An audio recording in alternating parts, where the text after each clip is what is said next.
بسم الله الرحمن الرحيم. إنا أرسلنا نوحا إلى قومه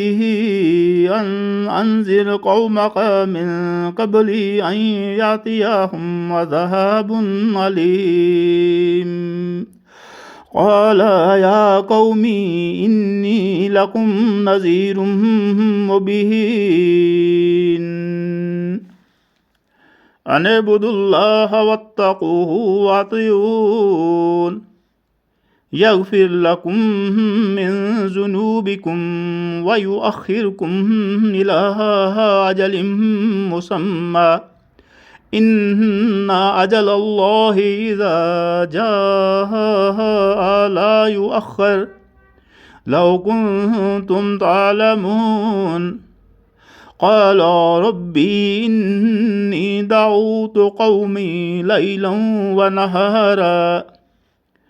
فلم يزدهم دعائي إلا فرارا وإني كلما دعوتهم لتغفر لهم جعلوا أصابعهم في آذانهم واستغشوا ثيابهم وأصروا واستكبروا استكبارا ثم إني دعوتهم جهارا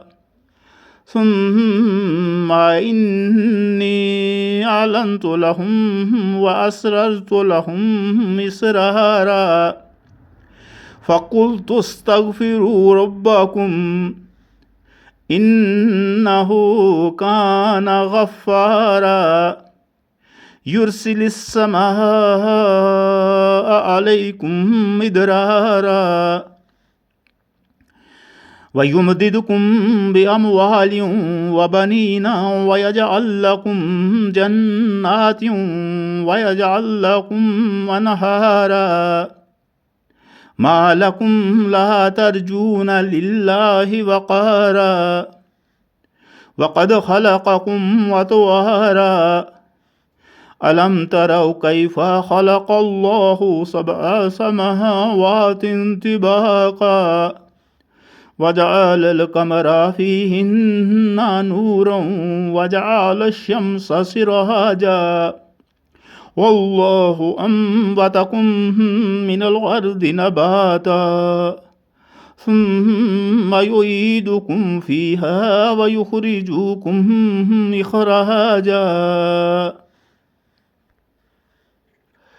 والله جعل لكم الأرض بساطا لتسلكوا منها سبلا فجاجا قال نوح ربي إنهم عصوني واتبعوا من لم يزده ماله وولده إلا خسارا ومكروا مكرا كبارا وقالوا لا تذرن آلهتكم ولا تذرن ود ولا سواع ولا يعوص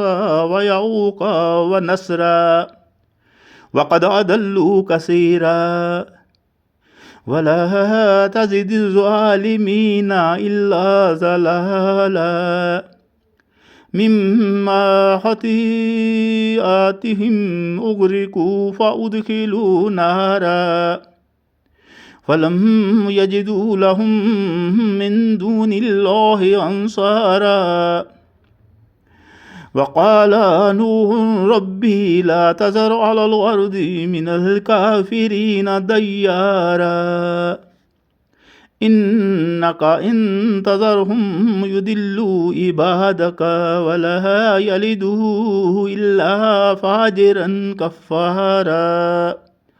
رب اغفر لي ولوالدي ولمن دخل بيتي مؤمنا وللمؤمنين والمؤمنات ولا تزد الظالمين إلا تبارا.